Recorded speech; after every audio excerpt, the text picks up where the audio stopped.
اعوذ باللہ من الشیطان الرجیم بسم اللہ الرحمن الرحیم اذا جاء نصر اللہ والفتح ورأیت الناس يدخلون فی دین اللہ افواجا فسبح بحمد ربک واستغفر انہ کان توابا صدق اللہ العظیم۔ اللہ کے نام سے جو بے انتہا مہربان اور رحم فرمانے والا ہے۔ جب اللہ کی مدد آ جائے اور فتح نصیب ہو جائے اور اے نبی صلی اللہ علیہ وسلم تم دیکھ لو کہ لوگ فوج در فوج اللہ کی دین میں داخل ہو رہے ہیں، تو اپنے رب کی حمد کے ساتھ اس کی تسبیح کرو اور اس سے مغفرت کی دعا مانگو، بے شک وہ بڑا توبہ قبول کرنے والا ہے۔ سچ فرمایا اللہ نے۔ محترم حضرات، یہ سورۃ النصر ہے اور یہ مدینہ میں نازل ہوئی ہے۔ کہنے کا مطلب یہ ہے کہ نبی کریم صلی اللہ علیہ وسلم کے مدینہ کے قیام کے وقت ہوئی ہے، حالانکہ یہ مینا میں نازل ہوئی ہے جیسے کہ اس کی تفصیل آئے گی، اور یہ 110 نمبر کی صورت ہے اور اس میں صرف 3 ہی آیتیں، بہت مختصر اور چھوٹی ہیں۔ آج دوسری رکعت میں امام صاحب نے اس کی تلاوت بھی کی اندر، اور اس کا ایک ہی رکوع۔ اس کے زمانۂ نزول کے بارے میں سب کا اتفاق ہے کہ یہ آخری زمانے کی صورت ہے، بلکہ کافی روایتوں میں یہ بات آتی ہے کہ اللہ کے رسول صلی اللہ علیہ وسلم پہ مکمل صورت جو اتری ہے آخری وہ یہ ہے، اس کے بعد پھر کوئی صورت نہیں اتری۔ سورہ بقرہ کی جو 181 یا 82 آیت ہے وہ نازل ہو گئی یا کہیں کا ہوا، پوری صورت نازل نہیں ہوئی۔ پوری صورت مکمل طور پر یہ ایام تشریق کے دوران نبی کریم صلی اللہ علیہ وسلم پر جو ہے نازل ہوئی ہے۔ اس میں نصر کے معنی ہے مدد کرنا، اور یہ اس کی پہلی آیت جو ہے اذا جاء نصر اللہ والفتح، آ گئی اللہ کی مدد اور حاصل ہو گئی تم کو جیت، فتح حاصل ہوگی، تم غالب ہو گئے، تو یہاں سے لیا گیا ہے کہ نصر اللہ، اللہ کی مدد۔ اس میں جو بات ہے وہ یہ ہے کہ جیسے سورہ کافرون میں پہلے حصے تھا تو وہاں یہ بات بتائی گئی تھی، اس کا بھی نظم کا بھی تعلق رہتا ہے۔ اس میں یہ بتایا گیا تھا کہ اب ہم دبنے والے نہیں ہیں آپ کے حساب سے، آپ کچھ بھی کریں، آپ کا دین آپ کے لیے، ہمارا دین ہمارے لیے۔ اگر کوئی ہمارے دین میں مداخلت کرنا چاہتا ہے تو ہم اس کی مداخلت کو بالکل برداشت نہیں کر سکتے۔ جیسے میں نے کہا کہ وہ نماز کے بارے میں ہو، زکوٰۃ کے بارے میں ہو، نکاح کے بارے میں ہو، طلاق کے بارے میں ہو، تو یہ بات نہیں مانی جا سکتی، جبکہ قرآن مجید میں صاف آیتیں اس کے لیے نازل ہو چکی ہوں، نبی کریم صلی اللہ علیہ وسلم ساری چیزیں بتا چکے ہوں اس کے سلسلے میں، تو اب یہاں دبنے والے نہیں۔ یہاں جو بات بتائی جا رہی وہی کہ اب ختم ہو گیا، سارے ڈر ختم ہو گئے۔ سب جو لوگ رکاوٹ بن کر آ رہے تھے، بار بار جنگ بدر میں ہو گیا، جنگ احد میں ہو گیا، جنگ احزاب میں ہو گیا، اور یہ حکمراں کیا کرتے ہیں، ڈراتے ہیں عام لوگوں کو۔ ایک جگہ دوسری جگہ قرآن مجید میں یہ بھی فرمایا کہ موسیٰ علیہ السلام کے بس چند نوجوانوں نے اسلام قبول کر لیا ان کے ساتھ، اور باقی کے لوگ ڈر گئے کیونکہ وہاں کی حکومت ان کو ڈراتی تھی، وہ فرعون سے، حامان سے، سب سے ڈرتے تھے، ان کے خوف کی وجہ سے وہ قبول نہیں کر پا رہے تھے۔ مکہ میں بھی یہ ہو رہا تھا، بڑے بڑے سردار جب سامنے تھے تو لوگوں کا دل کہتا بھی تھا کہ یہ سچی بات ہے، لیکن آگ میں کودنے کی جیسا پھر ان کو ستانا شروع ہو جاتا تھا، ان پہ مصیبتیں آنا شروع ہوتی تھیں۔ تو ایسے جانباز لوگ کم ہی تھے جو یہ سب کھو کر بھی دین کو خریدنا چاہتے تھے۔ اکثر یہ تھی کہ صاحب دیکھیں اب حالات کیا ہوتے ہیں۔ تو جب فتح مکہ ہو گیا اور اس کے بعد حنین کی جنگ بھی ہو گئی تو سب کی طاقت ٹوٹ گئی۔ اب کوئی ایسا نہیں تھا کہ جو حضرت محمد صلی اللہ علیہ وسلم سے جنگ کرنے کے لیے آئے یا مسلمانوں کے ساتھ جنگ کرنے کے لیے آ جائے۔ تو بڑی تیزی کے ساتھ پھر لوگ جو ہے اسلام میں قبول ہونے لگے، فوج در فوج، قبیلے کے قبیلے، بلکہ سال کو فوجوں کا سال کہا گیا، آخری سال کو 10ویں سنہ ہجری کو اتنے وفود مدینہ میں آنے لگے۔ وہ قبیلہ آیا، اس نے قبول کر لیا، یہ آیا قبول کر لیا، پورے لوگ وہ طائف کے اور ادھر کے ادھر کے جن لوگوں نے ستایا تھا سب بہت تیزی کے ساتھ جو ہے اسلام میں داخل ہونے لگے۔ تو اس میں یہ بات بتائی گئی ہے زیادہ تر کہ بھئی یہ سارے کام اللہ نے کیے۔ اب دیکھیے اللہ کے رسول صلی اللہ علیہ وسلم نے، ہم کہے تو ہم کیا بولتے معلوم ہے، کہ دیکھو یہ کام کیسا ہوا، یہ کام مسجد کا میرے وجہ سے ہوگا، یہ کام جماعت کا میرے وجہ سے ہوگا، فلاں ہوا۔ یہاں یہ بات بتائی جا رہی ہے، اللہ کے رسول صلی اللہ علیہ وسلم نے فرمایا کہ وہ اللہ ہی ہے جس اکیلے نے یہ ساری باطل فوجوں کو شکست دی اور اپنے بندے کو جو وعدہ کیا تھا اس کو پورا کر دیا اور دین کو غالب کر دیا۔ کشمکش، یہ تکلیف کا زمانہ پہلے کہ سب آج کیا ہوتا ہے، کل کیا ہوتا ہے، کتنے وقت تو موت کے گھیرے میں ہیں، مدینہ میں کتنی پریشانیاں ان کو جو ہے لاحق ہو رہی تھیں، لیکن اس کے باوجود جو ہے وہ جان پر کھیل کے آگے بڑھ رہے تھے اور اس کے اندر خوشخبری آ گئی۔ حضرت ابن عباس، جو عباس رضی اللہ تعالیٰ عنہ کے بیٹے تھے تو عنہما، تو ان کے بارے میں آتا ہے کہ بڑے بڑے لوگوں نے یہ کہا، جو بدری صحابہ تھے، کہ ہم تو اتنے بڑے صحابی ہیں اور بیٹھتے ہیں محفل میں اور تم ایک نوجوان کو بلا لیتے ہو ساتھ میں، وہ تو ہمارے بچوں کی عمر کے ہیں۔ تو حضرت عمر رضی اللہ تعالیٰ نے کہا میں کبھی جواب دوں گا اس کو۔ تو جب یہ ایک مرتبہ بات نکل گئی اذا جاء نصر اللہ والفتح، کہ کہا گیا کہ کیا خاص بات کیا ہے اس کے اندر، اذا جاء نصر اللہ والفتح میں کیا ہے، تو صحابہ نے کہا اس میں یہ ہے کہ جب بھی تم کوشش کرتے ہو تو اللہ کی مدد آتی ہے اور تم کو فتح نازل ہوتی ہے۔ کسی نے کہا کہ اس میں یہ معاملہ ہے کہ جب یہ سب ہو گیا تو اس پہ غرور نہیں کرنا چاہیے، بلکہ اللہ کی حمد اور تسبیح کرنا چاہیے اور اس سے مغفرت چاہنا چاہیے۔ پھر یہ سب ہونے کے بعد انہوں نے حضرت عباس سے پوچھا، نوجوان تھے، بتایا کہ تم بتاؤ اس کا کیا ہے۔ انہوں نے کہا کہ اس میں یہ خبر دی گئی ہے کہ حضرت محمد صلی اللہ علیہ وسلم کی اجل آ گئی، یعنی وقت پورا ہو گیا حضور صلی اللہ علیہ وسلم، اب اللہ کے پاس لوٹنے کا وقت یہ ہے۔ یہ صورت یہ بتا رہی کہ اب ختم ہو گیا، اب کوئی بات دین کی باقی نہیں رہی۔ الیوم اکملت لکم دینکم واتممت علیکم نعمتی ورضیت لکم الاسلام دینا، دین مکمل ہو گیا، کتابوں کے ذریعے سے بھی ہو گیا اور طاقت کے ذریعے سے بھی ہو گیا۔ اب کسی دنیا کے اندر طاقت نہیں کہ اسلام کو جو ہے ختم کرے، ختم ہو گیا۔ ظہور جس کے لیے حضور صلی اللہ علیہ وسلم تکمیل دین کے لیے بھیجے تھے وہ دین تکمیل ہو گیا، اس کی خوشخبری بھی اس کے اندر ہے۔ اور دوسرا یہ کہ اب محمد صلی اللہ علیہ وسلم کے جانے کا وقت ہے، یہ بات بتائی۔ حضرت عمر رضی اللہ تعالیٰ نے بعد میں کہا کہ دیکھا کہ یہ ہے، حضرت ابن عباس نے بھی اپنے اس میں لکھا ہے کہ مجھے احساس ہوا ہی کہ آج مجھے خاص بلا رہے ہیں حضرت عمر، تو کچھ میرا امتحان لینا چاہتے ہیں یہ۔ تو اس کے بعد سے لوگوں نے محسوس کیا کہ صحیح واقعی گہرائی تک ہے۔ حضرت عمر رضی اللہ تعالیٰ عنہ نے بھی کہا خدا کی قسم میں بھی اس کی صفت سے زیادہ نہیں جانتا جو حضرت عباس رضی اللہ تعالیٰ عنہ نے بات کہی۔ تو اس میں ایک حضرت ابو بکر تو اسی وقت رو دیے تھے جب یہ آیا تھا، سمجھ میں آ گیا کہ اب کیا ہے، یہ اللہ کی مدد آ گئی، فوج در فوج قابل ہو رہے ہیں، یعنی اب دعوت کی تمہاری ضرورت نہیں، اب آپ نے دعوت دین جو ہے پورا کا پورا پہنچا دیا ہے۔ اس کو بہت ہی مختصر فقروں کے اندر جو ہے یہاں بیان کیا گیا۔ اذا جاء نصر اللہ والفتح، اذا یعنی جب، جاء ہمارے پاس جا بولے تو جا ہوتا ہے، اور عربی میں آیا، آئی ہے نا، اس کو کہتے ہیں جا۔ تو جب آئی نصر اللہ، اللہ کی مدد، والفتح اور کامیابی، اللہ کی طرف سے مدد بھی آ گئی اور کامیابی ہو گئی۔ قرآن نے دوسری جگہ کہا کہ ہم تمہارے لیے 3000 فرشتے نازل کریں گے، ہم یہ مدد کریں گے، ہم ہمیشہ مومنین کی، ہم پہ یہ حق ہے کہ ہم مومنین کی مدد کریں۔ ایک پیغمبر نہیں، موسیٰ علیہ السلام کے زمانے میں، ہر زمانے میں، ہر پیغمبر کے زمانے میں آخری فیصلہ کن مدد اللہ کی طرف سے آتی ہے۔ اللہ تبارک تعالیٰ نے بار بار کہا ہے کہ ایسا ہوا کہ ہمارے رسول بھی ذرا مایوس ہوں اور ان کے ساتھی بھی ذرا پریشان ہونے لگے کہ اللہ نے تو وعدہ کیا تھا، یہاں تو سب ہم کو ختم کرتے چلے جا رہے ہیں، دباتے چلے جا رہے ہیں، ہم روز دب رہے ہیں، تو کب آئے گی وہ مدد؟ متی نصر اللہ الا ان نصر اللہ قریب۔ تو ان سے کہا گیا کہ بالکل قریب ہے، آپ کی جیسی جدوجہد اور کوشش رہے گی اللہ کی مدد ویسی قریب۔ پھر اللہ تبارک تعالیٰ نے کہا کہ جب یہ مایوس ہونے لگے تو بس آ گئی اللہ کی مدد، آخری فیصلہ کر دیا گیا۔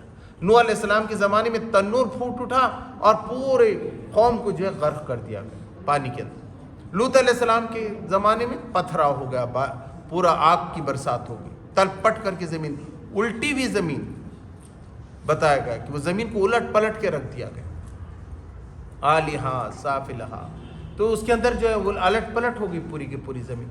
تو یہ ہوتا ہے، یہاں یہ ہوا کہ پوری طاقتیں دب گئی جو ابھر ابھر کر آ رہی، جو کہہ رہی تھی نبی صلی اللہ علیہ وسلم کو جب مکہ سے نکالنے کی کوشش ہوئی تھی، جب بدر کا میدان ہوا تھا، احد کا میدان، ساری طاقتیں ٹوٹ گئیں اور اللہ کی آخری مدد آ گئی، غالب ہو گیا دین۔ تو یہ کہا گیا اذا جاء نصر اللہ والفتح، تو لوگ یہ کہتے ہیں کہ اس کا اشارہ فتح مکہ کی طرف ہے، سن 8 ہجری کی طرف ہے، کیونکہ فتح مکہ اسی فتح تھی کہ اس کے بعد جو اللہ تبارک و تعالیٰ نے ایک جگہ سورہ حدید میں یہ بات فرمائی ہے کہ جو لوگ اللہ کی راہ میں جدوجہد کر رہے ہیں اور مال خرچ کر رہے ہیں تو وہ کبھی اس معیار کو نہیں پہنچ سکتے جو فتح کے بعد کریں گے۔ فتح سے پہلے مشکل میں رہے کہ مال کا مان اللہ کی راہ میں دینا ہے نا، بعد میں تو کیا راج تاج حکومت سب مل رہی ہے، معلوم ہے کہ میں گیا تو میرے کو منسٹری ملنے والی ہے، تو کون سی بڑی بات ہے کام کرنا۔ مگر جب یہ بھی بھروسہ نہیں کہ میری جان بھی باقی رہے گی کہ نہیں رہی، جب آدمی اپنی جان اور مال اسلام کے لیے لگا دے تو وہ مرتبہ بہت بڑا ہے۔ تو لوگوں نے کہا وہ فتح مکہ ہے، لیکن دوسرے مفسرین کا کہنا یہ ہے کہ فتح مکہ کے بعد بھی کسر باقی رہ گئی تھی، ابھی حنین کی جنگ باقی تھی اور دوسری جنگ باقی تھی جب نبی کریم صلی اللہ علیہ وسلم روم کے بادشاہ نے 1 لاکھ کی فوج لائی تھی، اور نبی کریم صلی اللہ علیہ وسلم جب نفس نفیس خود وہاں پہنچے تو اس کے اوپر ایسی دھاک بیٹھ گئی، اس نے کہا جب محمد صلی اللہ علیہ وسلم نہیں تھے تو ان کے ساتھیوں نے ہم سے ایسا مقابلہ کیا، اب تو حضور ہیں تو پیچھے ہٹ گیا، اس نے مقابلہ ہی نہیں کیا۔ تبوک کی جنگ جو ہے تو بتایا گیا کہ ساری طاقتیں پیچھے ہٹ چکی تھیں، اور یہ بتایا کہ اذا جاء نصر اللہ والفتح، تو یہ آیتیں نازل ہو گئی ہیں حج کے موقع پہ، آخری حج نبی کریم صلی اللہ علیہ وسلم نے کیا، اور لوگوں سے کہا بھی کہ ہو سکتا ہے کہ اب تمہاری اور میری یہ آخری ملاقات، جس کو جو پوچھنا ہے پوچھ لے، حج کے بارے میں پوچھنا ہے، نماز کے بارے میں پوچھنا ہے، جو مسئلہ ہے پوچھنا، میں نہیں سمجھتا کہ شاید میں اس کے بعد تمہارے سے ملاقات کر سکوں گا۔ ام حبیبہ رضی اللہ تعالیٰ نے بھی کہتی ہیں کہ نبی کریم صلی اللہ علیہ وسلم نے کہا کہ میں یہ سمجھتا ہوں کہ بس میری زندگی کا یہ آخری سال ہے، اور یہ آیتوں کے 3 مہینے اور 3 دن کے بعد حضور صلی اللہ علیہ وسلم کی وصال چلے گئے دنیا کو، 3 مہینے کے بعد، کوئی اس کے واسطے مکمل صورت نہیں آئی، چند صورتیں تھیں، تو یہ آخری تو بتایا گیا کہ پوری فتح ہو گئی تمہاری، اللہ کی طرف سے آ گئی مدد۔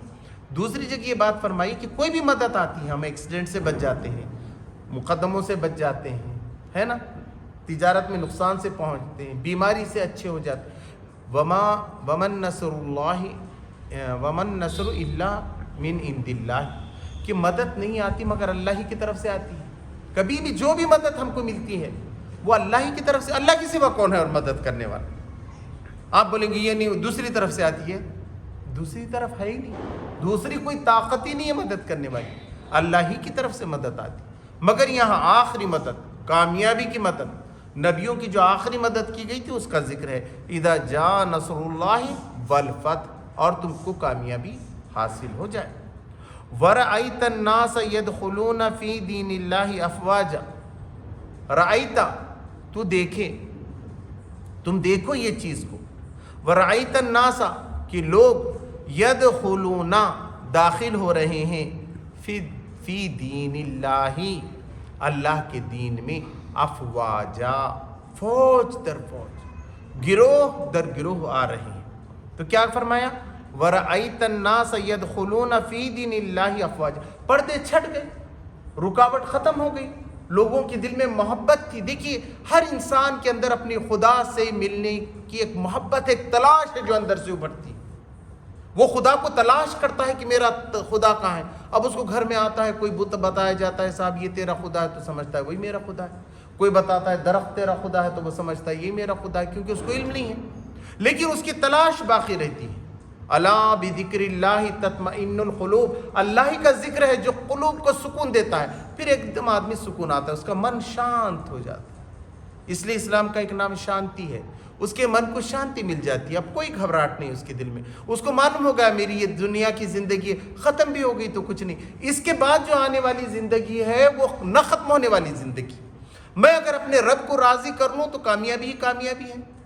ان صلاتی و نسکی و محیای و مماتی للہ رب العالمین، میری نماز، میری قربانی، میرا جینا، میرا مرنا اسی اللہ کے لیے ہے، اس کے سوا میرا کام کیا ہے دنیا کے اندر؟ یہ چند روزہ زندگی اللہ تبارک و تعالیٰ نے کہا بس کھیل اور تماشے کے لیے کیا ہے؟ تمہاری شادی ہو گئی، بچے ہو گئے، بچے بڑے ہو گئے، کچھ کھا لیے، کہیں یہاں پارٹی ہو گئی، وہاں کھیلے، دوستوں کے ساتھ گھومے، بچپن میں کچھ کھیل لیے، بڑے ہو کر کچھ رہے، ہو گئے چھوٹی سی زندگی۔ جب آخرت میں آدمی پہنچے گا تو وہ کہے گا کہ جیسا ہم عصر کے بعد چائے کے لیے رکتے ہیں نا ایک دوسرے کا، ارے یہ صاحب ہیں، صاحب یہ انجینئر ہیں، ڈاکٹر ہیں، چلے گئے، لتعارف۔ قرآن نے کہا کہ جب وہاں پہنچیں گے تو ایسا معلوم ہوگا دنیا میں تو خالی بس عصر کے بعد کا وقت تھوڑا سا ہم نے گزارش ہے، اتنی بڑی زندگی وہ نہ ختم ہونے والی زندگی ہے. تو جب آدمی کو ایمان ہوتا ہے تو اس کو معلوم ہوتا ہے خدا کے سوا کوئی زندگی دینے والا نہیں, خدا کے سوا کوئی موت دینے والا نہیں, خدا ہی رازق ہے, وہ ہر ایک کی دعا سنتا ہے. اس لیے پیغمبر کھڑے ہو گئے, اللہ مجھے صالحین میں سے دے دے, مجھے بچے دے دے تو صالحین میں سے دے دے, ہے نا. مریم علیہ السلام کے ساتھ کیسا ہوا, جس کے ساتھ بھی آپ دیکھو بڑے سے بڑا پیغمبر, ولی, بزرگ, سب خدا کے سامنے جھکا, سب اس کے آگے آگے. معلوم تھا کہ دینے والی ذات ایک ہی, اور اس کو سکون ہو گیا. آج میرے رزق کو کوئی نہیں روک سکتا, دانے دانے پر لکھا ہوا ہے کھانے والے کا نام, اللہ نے رزق طے کر دیا. ہمارا ہی نہیں, چرند پرند کا بھی, بلی, کتا, کوا, کبوتر, سب کا رزق لکھا ہوا, سب کا رزق اللہ تبارک تعالیٰ نے لکھا ہے. کوئی چرند اور پرند ایسا نہیں ہے. وہ خدا ایسا ہے, وہ اس میں وَعِندَهُ مَفَاتِحُ الْغَيْبِ لَا يَعْلَمُهَا إِلَّا هُوَ, ساری غیب کے خزانوں کی چابیاں اس کے پاس ہیں, اس کے سوا کوئی نہیں جانتا. وَيَعْلَمُ مَا فِي الْبَرِّ وَالْبَحْرِ, وہ جانتا ہے کہ سمندروں میں کیا ہے اور زمین میں کیا ہے. اور اس کے بعد فرمایا وَمَا تَسْقُطُ مِنْ وَرْقَةٍ إِلَّا يَعْلَمُهَا, کوئی پتا نہیں گرتا درخت سے مگر اس کے علم میں ہوتا ہے. وَلَا حَبَّةٍ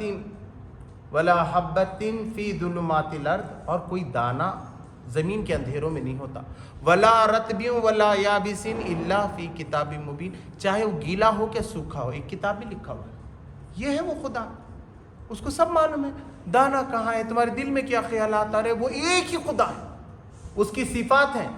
اور اس کے بعد آیا ہے کہ اس لیے سبحان اللہ کہنا چاہیے, الحمدللہ. یہ جو اب آئے گا انشاءاللہ آگے, تو یہاں پر جو بات فرمائی گئی ہے کہ تم دیکھو گے کہ یہ ڈر ختم ہو گیا لوگوں کا, اور بڑی تعداد میں لوگ اسلام قبول کرنے لگے اپنے آپ, اور آنے لگے قبیلے کے قبیلے. تم دیکھو کہ فوج در فوج داخل ہو رہے ہیں. فَسَبِّحْ بِحَمْدِ رَبِّكَ وَاسْتَغْفِرْ, فَسَبِّحْ, اس کی پاکی بیان کرو, وہ ہر عیب سے پاک ہے. تسبیحات بولتے اس کو, تسبیحات, پاکی بیان کرنا. اور ہم یعنی تعریف کرنا, سبحان اللہ یعنی اللہ پاک ہے ایسا کہنا, یہ تسبیح ہے. اور الحمدللہ کہنا, الرحمن کہنا, الرحیم کہنا, اس کی صفات سے اس کو یاد کرنا, یہ حمد ہے.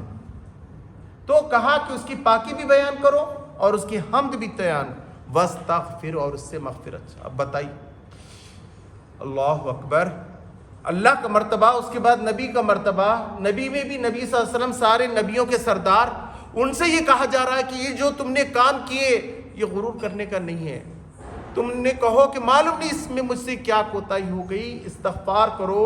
اس آیتوں کے نازل ہونے کے بعد اللہ کے رسول صلی اللہ علیہ وسلم غیر معمولی کئی دعائیں, سبحان اللہ بحمدہ واستغفرہ واغفر لی, کئی دعائیں آتی ہیں ایک کے بعد ایک لکھی ہوئی. مفسرین نے اس کے اندر زبان پہ آپ کی تھی, اللہ مجھے معاف کر دے, اللہ مجھے معاف کر دے. حالانکہ جتنا کام حضور صلی اللہ علیہ وسلم, ساری دنیا کہتی ہے, آج ساری دنیا مانتی ہے کہ محمد صلی اللہ علیہ وسلم کی جیسا کام دنیا میں کسی نے کیا ہی نہیں.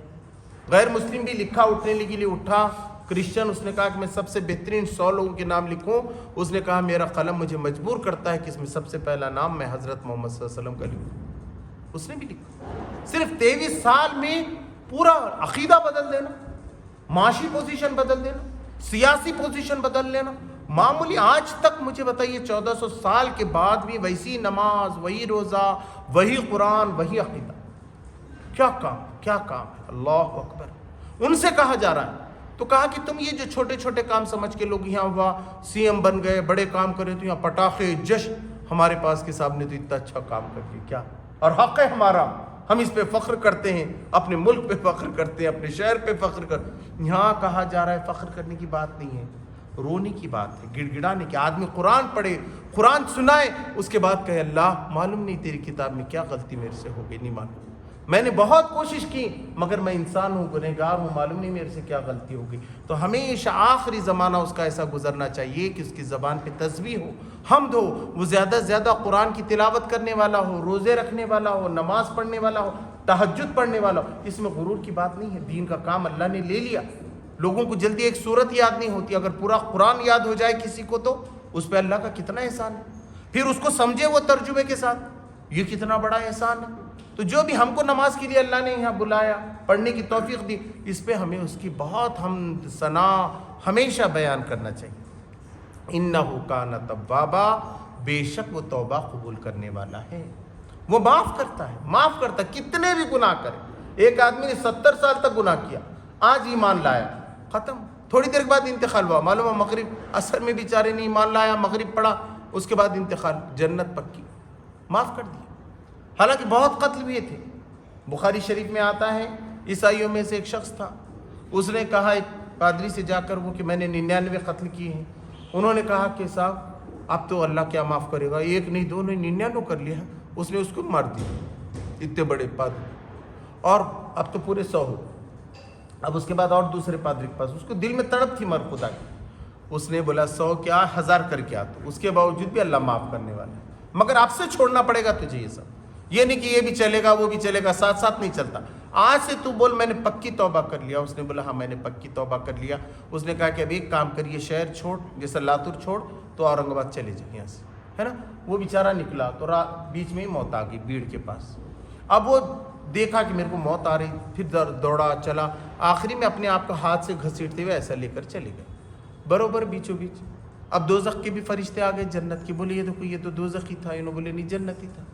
اللہ تبارک تعالیٰ نے بولا ایسا کرو تم ڈسٹنس گنو کدھر کا زیادہ ہے، اگر لاتور کی طرف زیادہ رہ گیا تو پھر تو دوزخ ہی ہے، مگر اورنگ آباد کی طرف تھوڑا آگے بڑھ چکا تھا تو پھر وہ جنت ہی ہے، کیونکہ کوشش کر رہا تھا وہ۔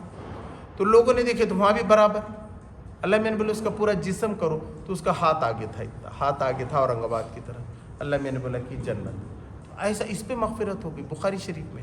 تو اللہ تبارک تعالیٰ ہر گناہ کو معاف کرنے والا ہے، لیکن پلٹے آدمی خدا کی طرف پلٹے، خدا بہت معاف کرنے والا، بہت ہی متوجہ ہونے والا۔ تو یہ باتیں یہاں بتائی گئیں، جب اللہ کی مدد آ جائے اور فتح نصیب ہو جائے، اور نبی صلی اللہ علیہ وسلم تم دیکھ لو کہ لوگ فوج در فوج اللہ کی دین میں داخل ہو رہے ہیں، تو اپنے رب کی حمد کے ساتھ اس کی تسبیح کرو اور اس سے مغفرت کی دعا مانگو، بے شک وہ بڑا توبہ قبول کرنے والا ہے۔ اللہ تبارک تعالیٰ سے دعا ہے کہ وہ ہم کو اس کے دین پہ مکمل عمل کرنے کی توفیق عطا فرمائے، ہماری مغفرت فرمائے۔ ربنا آتنا فی الدنیا حسنۃ وفی الآخرۃ حسنۃ وقنا عذاب النار۔ سبحان ربک رب العزۃ عما یصفون، وسلام علی المرسلین والحمد للہ۔